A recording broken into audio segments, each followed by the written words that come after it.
दिल्ली में जो किसी ने नहीं सोचा था वो हो रहा है। किसी ने सोचा नहीं था कि विधानसभा चुनाव में केजरीवाल का कोई हरा सकता है, लेकिन नरेंद्र मोदी दिल्ली में ऐसा भूचाल लेकर आ गए कि केजरीवाल तो छोड़िए, केजरीवाल से लेकर ममता बनर्जी, उद्धव ठाकरे, अखिलेश यादव सब हिले हुए। पीएम मोदी ने दिल्ली में बीजेपी को ऐतिहासिक जीत दिलाई, 27 साल का सूखा खत्म कर दिया।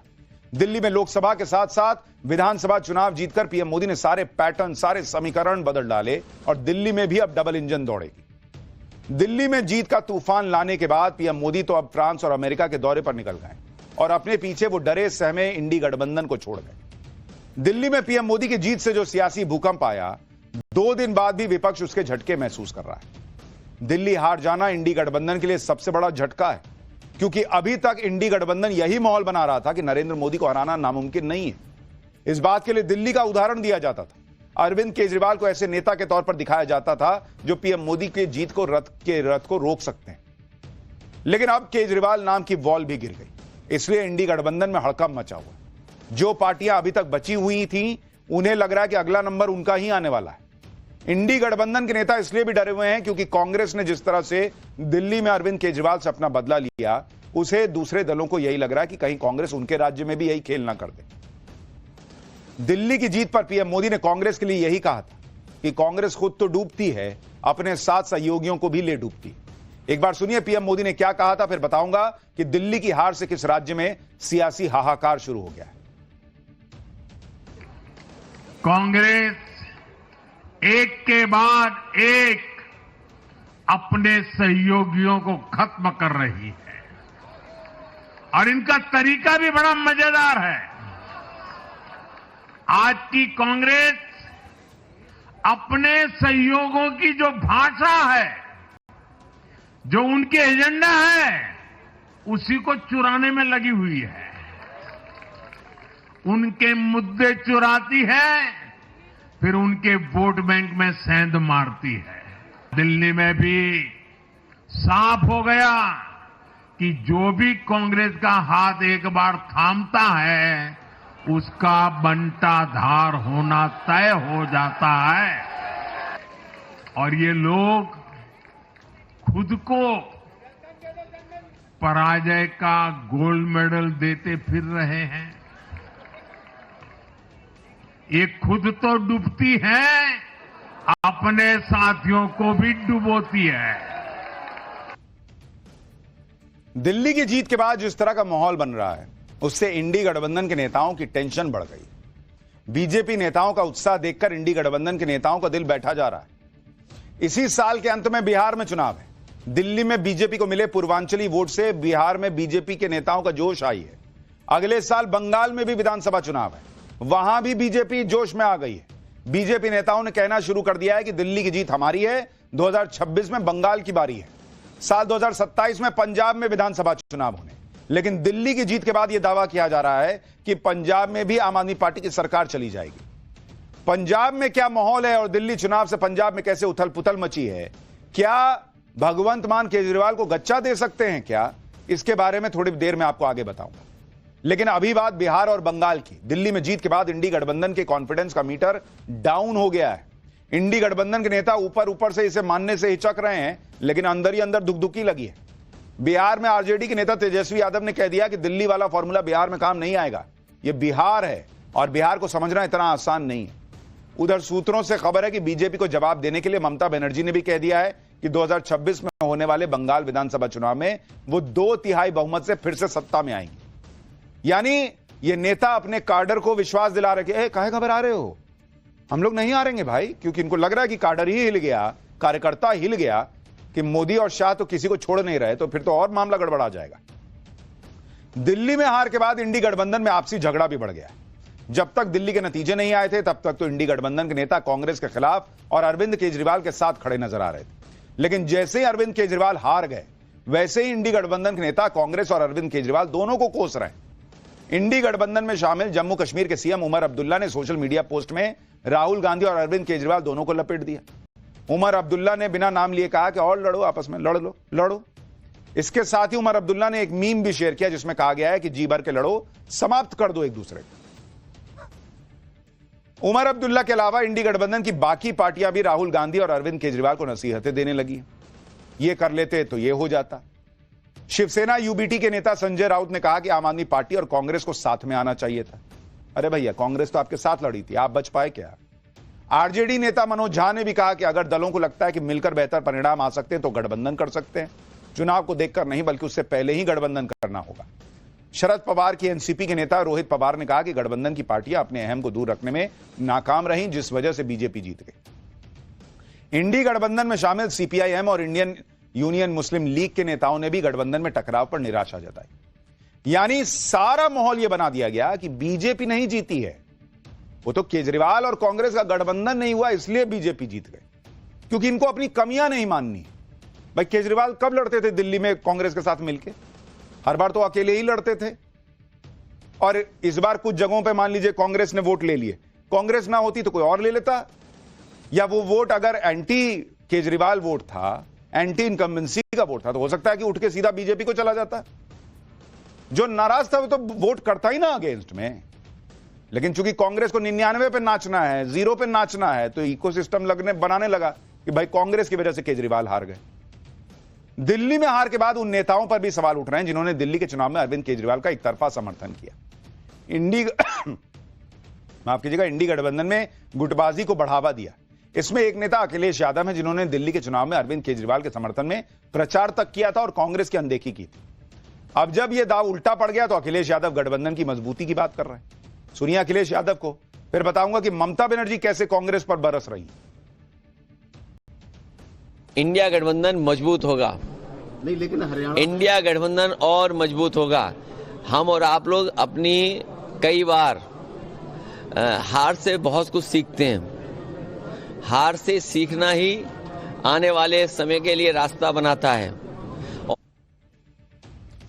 अखिलेश यादव तो इंडी गठबंधन को मजबूत करने पर जोर दे रहे हैं। शायद उन्हें यह समझ आ गया कि गठबंधन के कमजोर होने से उन्हें नुकसान ज्यादा होगा, और उनको यह भी लग रहा है कि यूपी के बाईपोल में तो 8 सीट हार गए, किस मुंह से बोले कि नहीं मैं ही हीरो हूं, तो कह रहे नहीं मिल के मजबूत करते।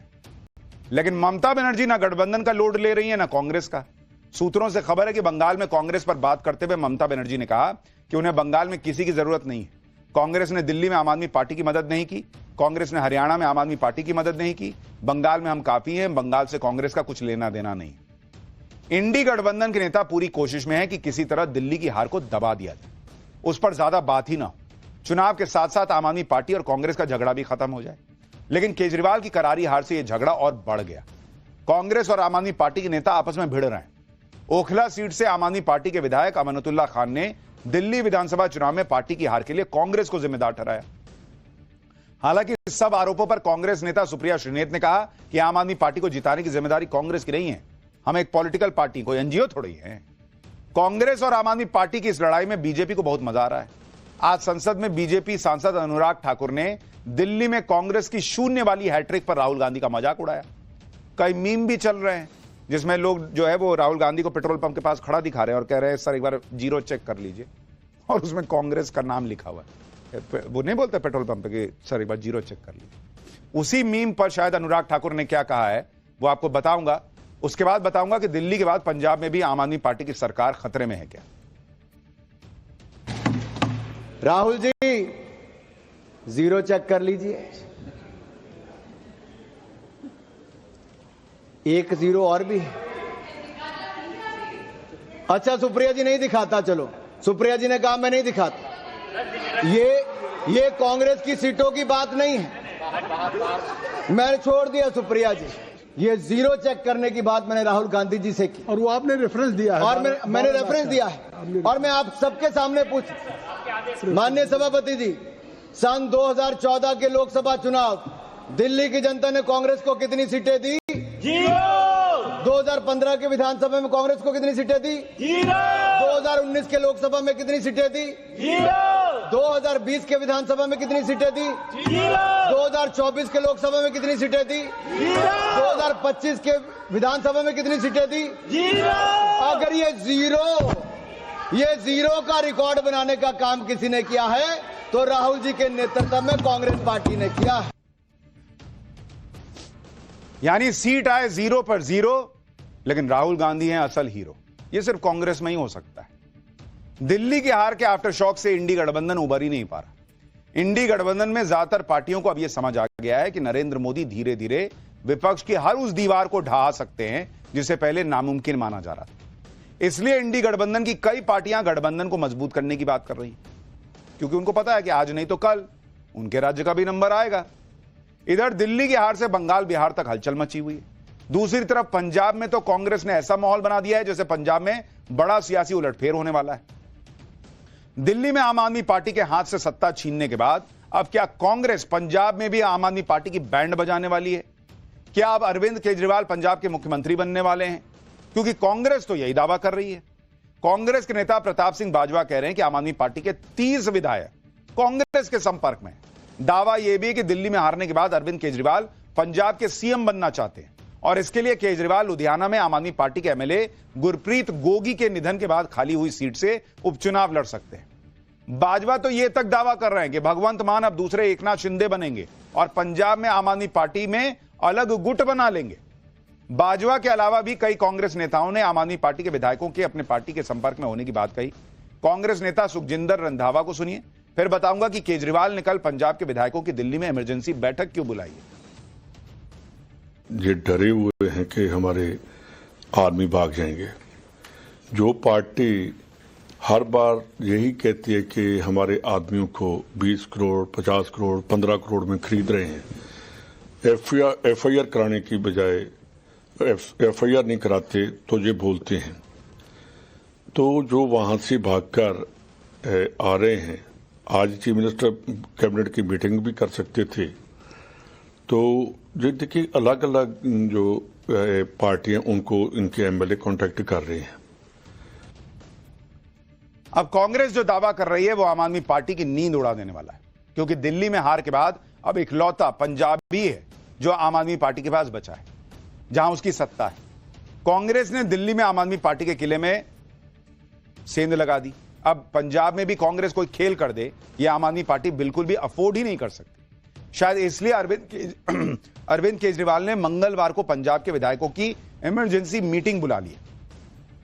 अरविंद केजरीवाल के साथ पंजाब के विधायकों की मीटिंग दिल्ली में कल सुबह 11 बजे होगी। दिल्ली के पंजाब भवन में होने वाली इस मीटिंग में पंजाब के सीएम भगवंत मान समेत पूरी कैबिनेट मौजूद रहेगी।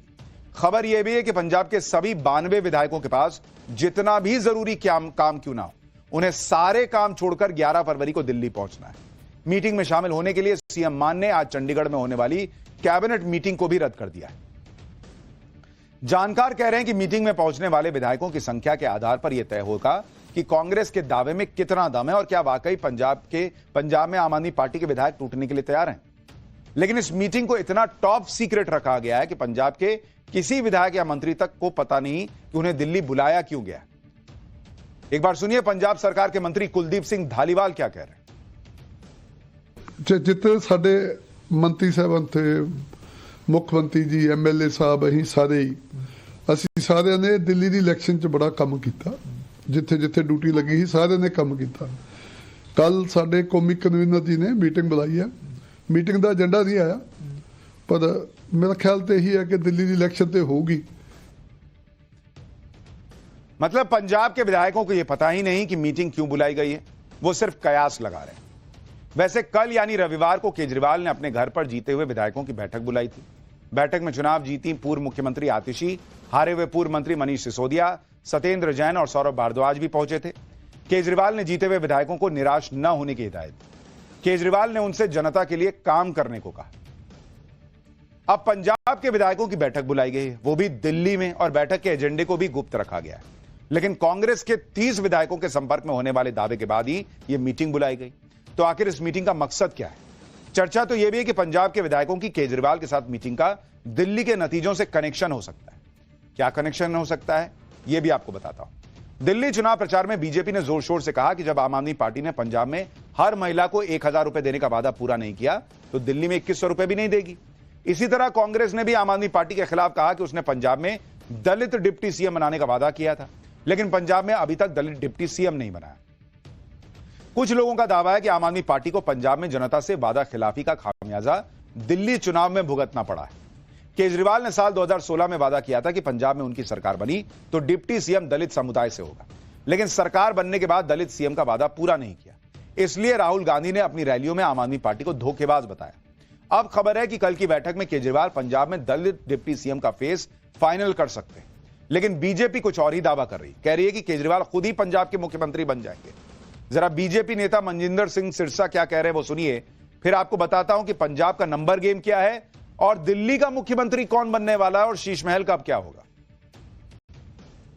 दिल्ली चुनाव हारने के बाद अरविंद केजरीवाल जी ने कल पंजाब के एमएलओ की बैठक दिल्ली में बुलाई है। ऐसा बताया जा रहा है कि अरविंद केजरीवाल जी अब भगवंत मान जी को नालायक बताकर, इनएफिशिएंट बताकर, उन्होंने औरतों का 1000 रुपया देने का वादा पूरा नहीं किया, पंजाब में नशा नहीं वो रोक पा रहे, पंजाब के लॉ एंड ऑर्डर हालात खराब हो गए हैं। मैं अरविंद केजरीवाल जी को बताना चाहता हूं, ये पंजाब है, कभी गलती से ऐसा सपना भी मत देखना। पंजाब के लोग किसी सूरत में इस चीज को बर्दाश्त भी नहीं करेंगे और आपको बनने भी नहीं देंगे। और मैं भगवंत मान जी से भी आग्रह करना चाहता हूं, ऐसे काम इससे पहले हो जाए, आपको सतर्क होना चाहिए। अरविंद केजरीवाल किसी के सके नहीं हैं, उन्होंने चाहे कुमार विश्वास हो, चाहे कोई एमएलए हो, चाहे उन्होंने सबके साथ धोखे किए हैं। बीजेपी और कांग्रेस दोनों ने पहले मिलकर दिल्ली में आम आदमी पार्टी का खेल बिगाड़ा और अब पंजाब में आम आदमी पार्टी की सरकार पर एक जैसे दावे कर रही है।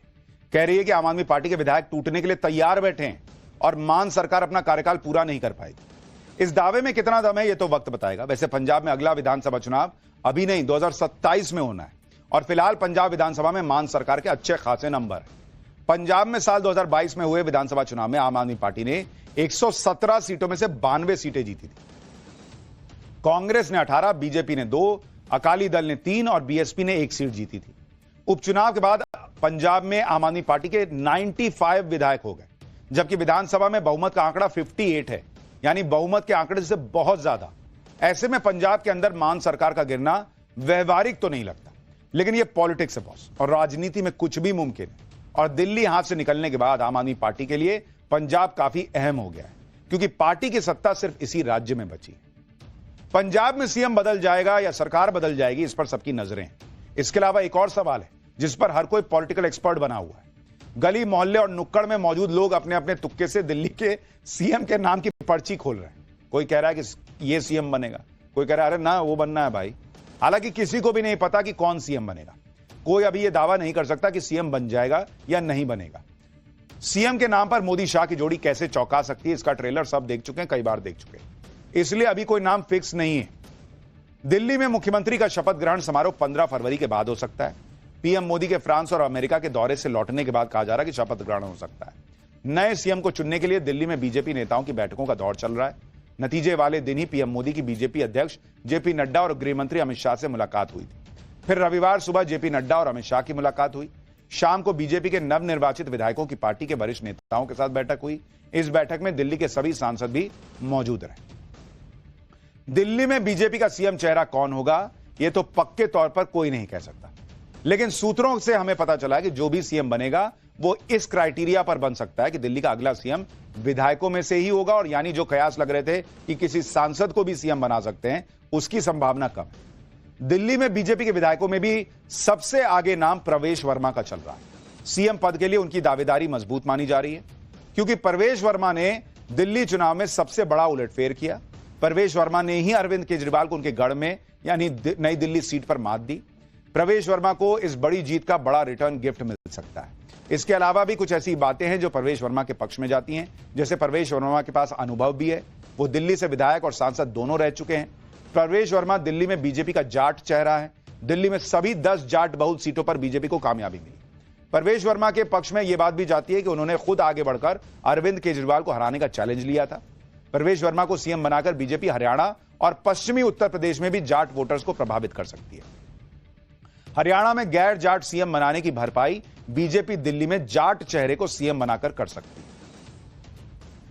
दिल्ली में प्रशासनिक लेवल पर झगड़े और अरविंद केजरीवाल के शीश महल वाले मुद्दे ने आम आदमी पार्टी को बड़ा नुकसान पहुंचाया। इसलिए बीजेपी चाहेगी कि किसी ऐसे नेता को सीएम बनाया जाए जो लो प्रोफाइल रहे, अपने लिए शीश महल जैसा सरकारी आवास न चाहे। मैंने अपने पॉडकास्ट में भी प्रवेश वर्मा से यह सवाल पूछा था कि अगर दिल्ली में बीजेपी की सरकार बनी तो बीजेपी शीश महल का क्या करेगी, क्या बीजेपी का मुख्यमंत्री भी शीश महल में रहेगा? तो प्रवेश वर्मा ने तभी ताल ठोक कर कह दिया था कि बीजेपी का सीएम शीश महल में नहीं रहेगा, बल्कि वो तो शीश महल को टूरिज्म स्पॉट बनाएंगे और दिल्ली की जनता को दिखाएंगे कि कैसे अरविंद केजरीवाल ने सीएम आवास के नाम पर महल बना दी। सुनिए परवेश वर्मा ने क्या दावा किया था, आपको पता चल जाएगा कि शीश महल के साथ बीजेपी क्या करने वाली। मैं सबके लिए बस बनवाऊंगा, शीश महल दर्शन। आइए आपको दिखाता हूं शीश महल।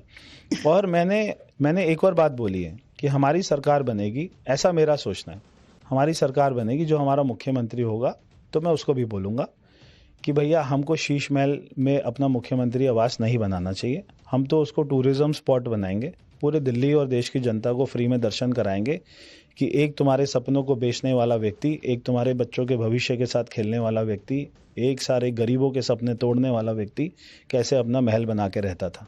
तो क्या परवेश वर्मा आज इस पॉडकास्ट के जरिए ये ऐलान कर रहे हैं कि अगर बीजेपी की दिल्ली में सरकार बनी तो बीजेपी का मुख्यमंत्री शीश महल में नहीं रहेगा? बिल्कुल नहीं रहेगा। पक्का आप ऐलान कर रहे हैं? मैं ऐलान कर रहा हूं। बड़ी बात है। यानी शीश महल को टूरिस्ट स्पॉट बनाएगी बीजेपी, लोगों को ले जाके दिखाएगी कि देखो क्या हुआ था, कैसे शीश महल बना था जब देश में कोरोना का संकट काल चल रहा था। खैर, हमारी पाठशाला तो आप रोज देखते ही हैं, लेकिन आज पीएम मोदी ने भी पाठशाला लगाई और बच्चों को परीक्षा में अच्छा प्रदर्शन करने के टिप्स दिए।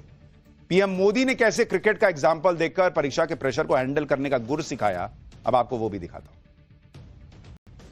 आप में से कितने लोग हैं जो कभी क्रिकेट मैच होता है तो टीवी पे क्रिकेट देखते हैं? कितने लोग हैं? सब हैं?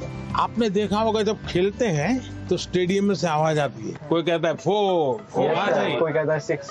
अब बैट्समैन क्या करता है? आपको सुनता है कि वो उस बॉल को देखता है? बॉल को देखता है। अगर वो इसी में लग जाए, उसने सिक्सर कहा है, चलो लगाओ सिक्सर, तो क्या हो जाएगा?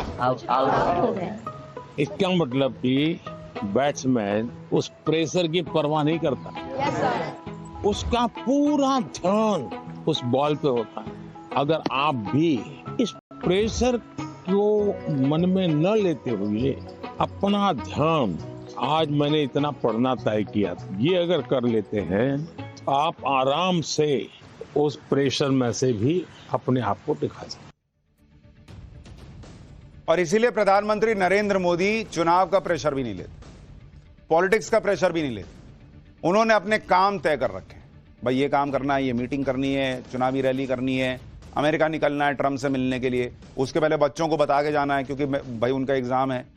तो वो सारा कुछ मैनेजमेंट करके चलते हैं और फिर जो उनका एक सूत्र है कि भाई अपना बेस्ट दे दो, रिजल्ट जो आएगा जो देखा जाएगा। तो वही बात उन्होंने बच्चों को भी सिखाई है।